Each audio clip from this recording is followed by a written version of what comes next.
Well, hello to all of our viewers. By way of introduction, my name is Adam Flynn and I'm from Biggin and Scott Real Estate here in the City of Knox, and I'm joined today by Team Marks, who was the sales team of the month at Biggin and Scott Real Estate here in Knox, and we're waiting to see whether they were the sales team for the entire Biggin and Scott network throughout Victoria.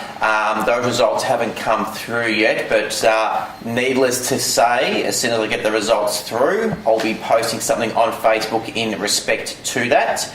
I just want to talk quickly on the journey so far. Now, Tony Marks has been in the industry for 5 months. 5 months.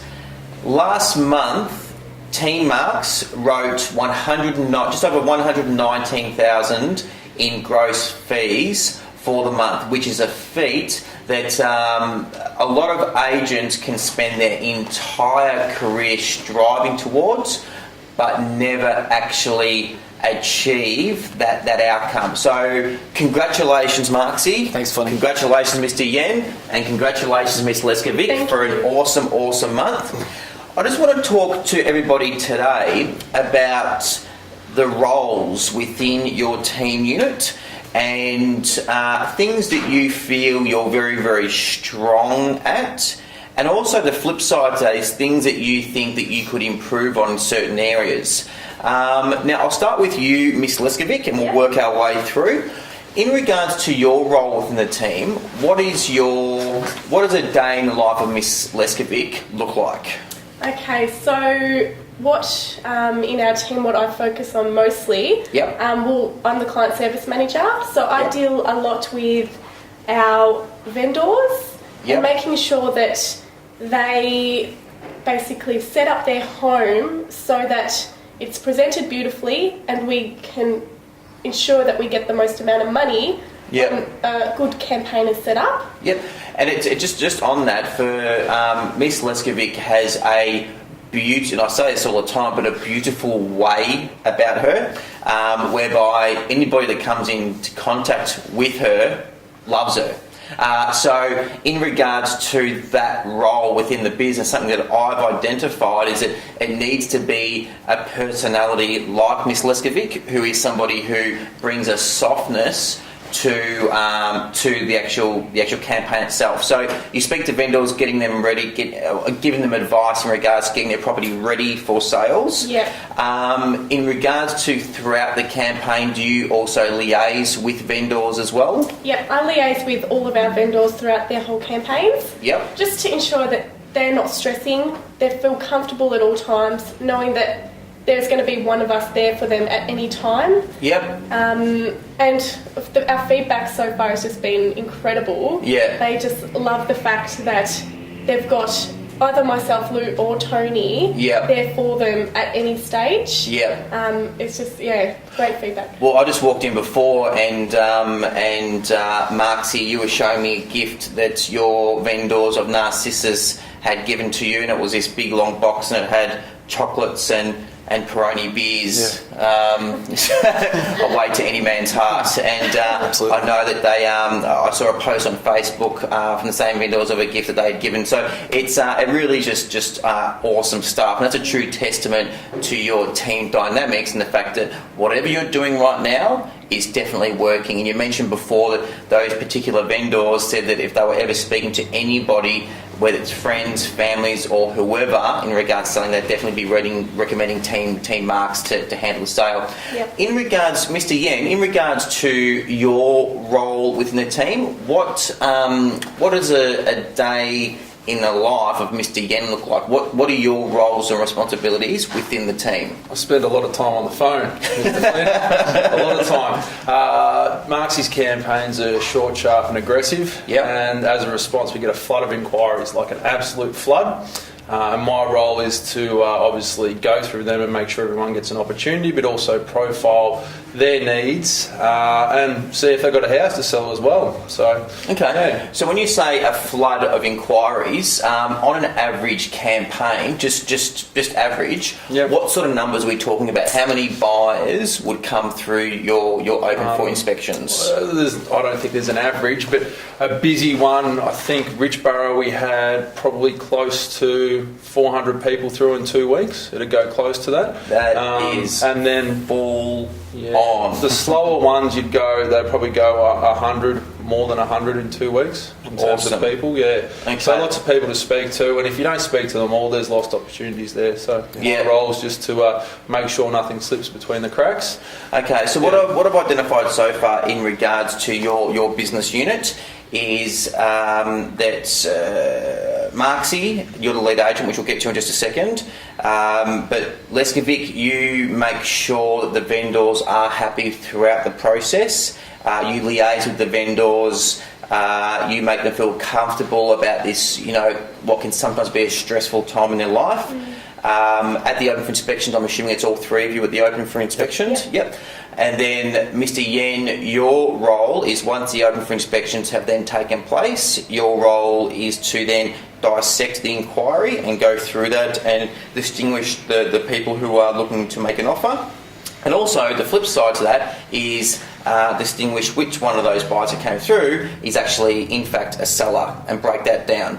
Now, once that process has been broken down, so let's say you've gone through 400 people and you've identified, half dozen sellers, for argument's sake, I assume then you flick them onto Marksy, is that correct? That's correct. Yeah. Yep. Yeah. Okay. And with that being said, from that point of view, Marksy, what is your role within the team? Well, my role is to take those warm leads that Lou provides me Yep. and to just to keep following those up until something comes of it. I've got probably 120 on my list at the moment that I'm in contact with constantly. Awesome. Yep. I'm setting timelines for when they're anticipating coming to the market. Yes. And I'm keeping what I call my active list. It's an active list of future sellers Yep. that are happy to engage with me. Okay. And what I'm trying to do even in the background with my future sellers is invite them to experience the full Team Marks experience, I guess. Awesome. They're made aware of each component of the team and the roles that we play. Yes. I use that as a selling tool. Awesome. And then beyond that, my role is to, get into lounge rooms. Yep. Can Can I just ask, just whilst we're on that, you mentioned that there's an active list or a list of vendors or potential vendors, future vendors who are happy to engage with you. Yep. Is there a certain time period that you have with those vendors in regards to when they're actually looking to make a move? Like if they're outside, for example, 6 months, would you not have them on that immediate list? Or if they're anywhere between 1 and 2 years, you'll have them on that list? No, anybody that is a future seller, Yep. that's genuinely going to go to the market at some point in time, Yep.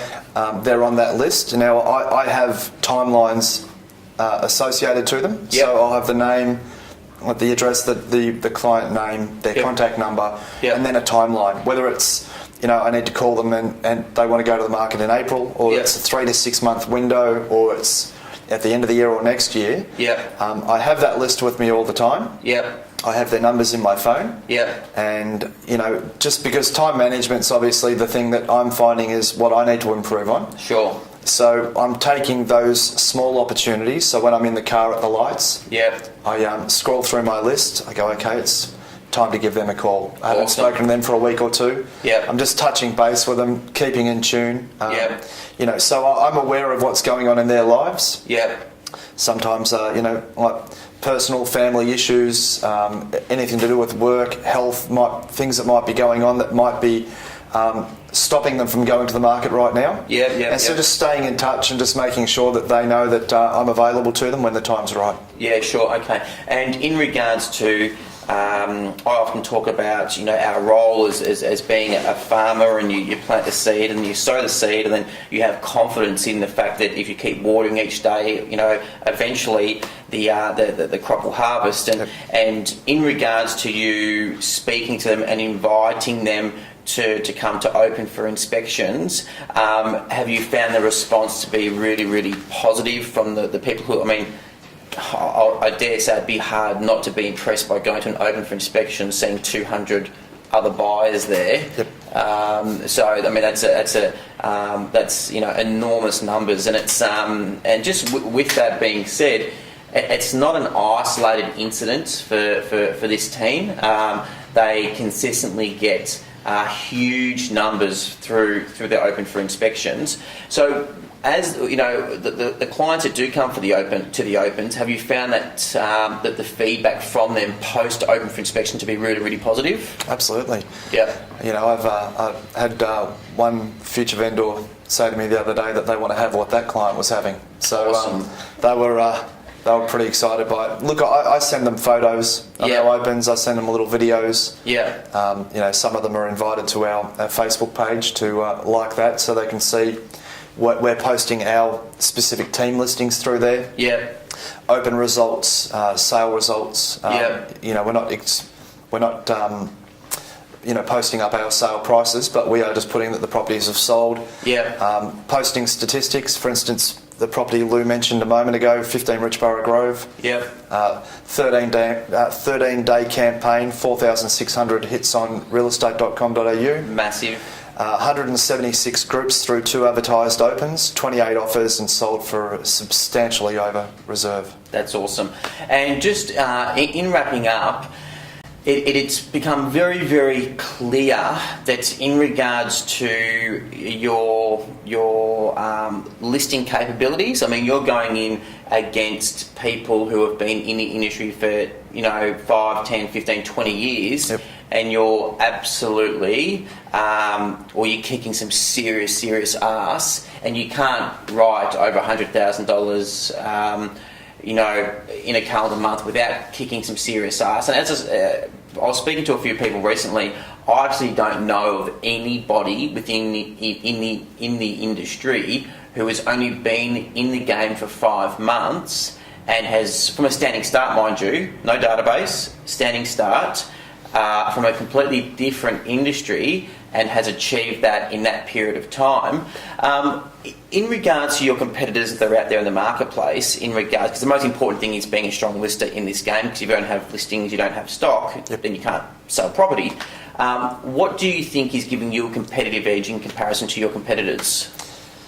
The thing that I'm finding that's a common element is that people, I'm trying to keep everything I do as authentic.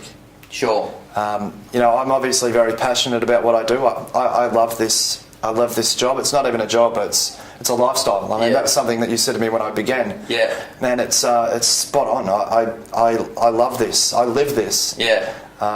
It's my work. It's my sport. It's my hobby. It's all things. Yeah. And I love that. And I really love that. My clients sense that. Yeah. Because it's genuine. Yeah.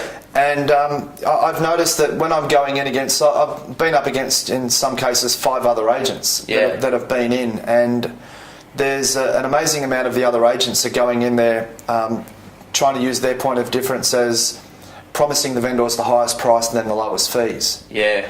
And to me, that's I'm glad that that's the way they go about it, because I go in there and I'm asking vendors to just have a look at our processes. Yeah. Have a look at our structures as a team, and the resources that we apply to getting them the best result. Awesome. You can't buy a bargain through Team Marks or anyone at Biggin and Scott. Love it. And that resonates with the sellers.